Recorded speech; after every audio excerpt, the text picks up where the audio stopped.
Good morning, everybody. Hope you're well. I really want a house in the middle of the trees. Not a tree house, a house in the trees. I'll keep manifesting that one. Detachment. So how do we detach from other people's behaviours, their words, their actions, their reactions? Really hard practice, I'd say.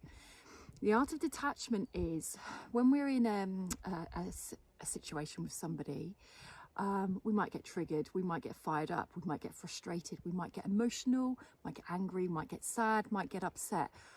The art of detachment is to then not get involved with what that is. It doesn't mean that you're ignoring your emotions at all. It means how do I not react? And it is detaching. And one way to do that is to become the observer of what's happening. So if somebody, for example, is shouting at you and having a go at you, it would be very natural for many reasons to feel a reaction. A reaction might be to shout back. It might be to stamp your foot. It might be to cry.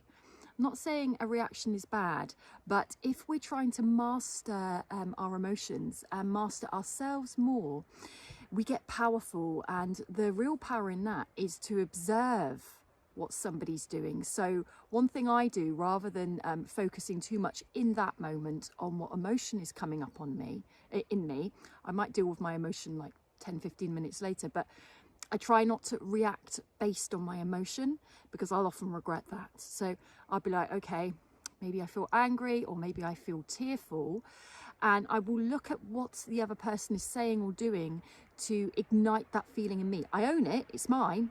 They haven't made me feel that way. They don't have the power to do that. They can do situations, say words that ignite a response in me, but how I then deal with that is mine, no matter what they've done. So I will observe their words, their actions, and think, oh, that's interesting, they're manipulating me, or oh, that's interesting, I think they're coming from a place of rage. Oh, that's interesting, they're being quite rude in their approach, or quite pushy. And I focus on the behaviour rather than what's being dealt with. That way I can detach and then walk away and own my own emotions. Not easy to own emotions, because we'll often think, you made me feel that way. They don't have the power to do that. We can get triggered, but it's only because we're being triggered in our stuff.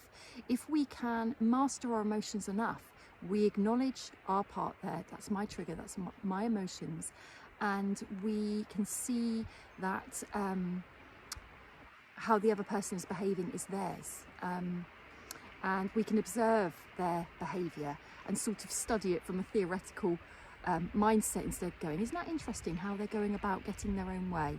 Isn't that interesting that maybe they're so anxious that they're pushing their agenda a bit too much? And we come at it from almost it's quite unorganic in a way. It's quite clinical. But we keep the emotion out of it for the moment, and then we walk away and deal with what's come up for us. I'm not saying that you put up with what people are treating you like if they're not treating you well. It's not about that. It's how to master your emotions in those moments so that you're not explosive or reactive, which we often regret. It's better to respond than react. And responding often takes a few moments to go away, breathe through it, calm down, and then go back and address the situation. The reactiveness is the opposite of detachment. So when we're detaching from a drama, we're stepping back, we're observing what's going on. Oh, they're overstepping my boundaries. Oh, I'm not sure how I feel about this right now. We walk away for a while and breathe through it. We might go back and address the situation with the person if they're reasonable. We might not.